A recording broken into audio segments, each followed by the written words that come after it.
Le chronographe, il a pour premier objectif de mettre en valeur le site archéologique sur lequel il s'implante, c'est-à-dire le quartier portuaire de la ville antique de Raciatum.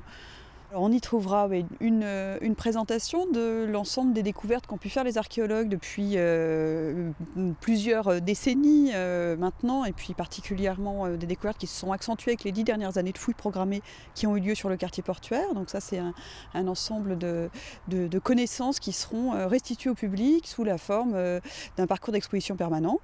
Et puis la deuxième chose qu'on trouvera dans ce chronographe, c'est aussi une actualité des fouilles archéologique à l'échelle métropolitaine, c'est-à-dire qu'on a une programmation qui mettra en valeur l'ensemble des découvertes archéologiques à l'échelle de la métropole nantaise.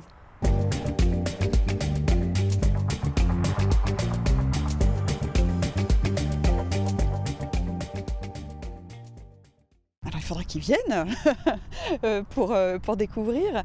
En fait, le chronographe, c'est un centre d'interprétation, c'est-à-dire qu'on essaye de mettre en œuvre différents outils de présentation. Donc, il y aura évidemment des objets qui sont issus des fouilles.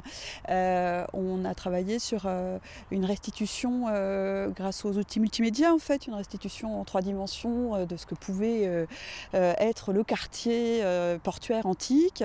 On aura un certain nombre d'outils interactifs, en effet, multimédia, qui permettent d'expérimenter les méthodes de l'archéologie pour le public et de mieux comprendre comment l'archéologie nous permet aujourd'hui de proposer ce qui n'est qu'une hypothèse de restitution de la vie d'un quartier.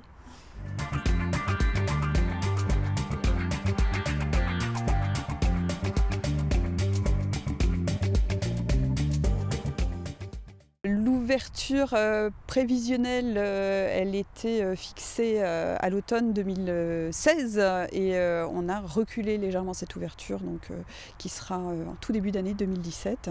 L'ensemble de la réalisation scénographique n'était pas tout à fait achevé encore, hein, donc il y avait tous les travaux de reprise de la scénographie qui mettent en œuvre tout un ensemble de métiers en fait, hein. On a à la fois de l'agencement, du soclage, du graphisme, de la restitution 3D, hein, tous les outils multimédia qui sont longs à mettre en œuvre et qui seront donc dévoilés en tout début d'année 2017.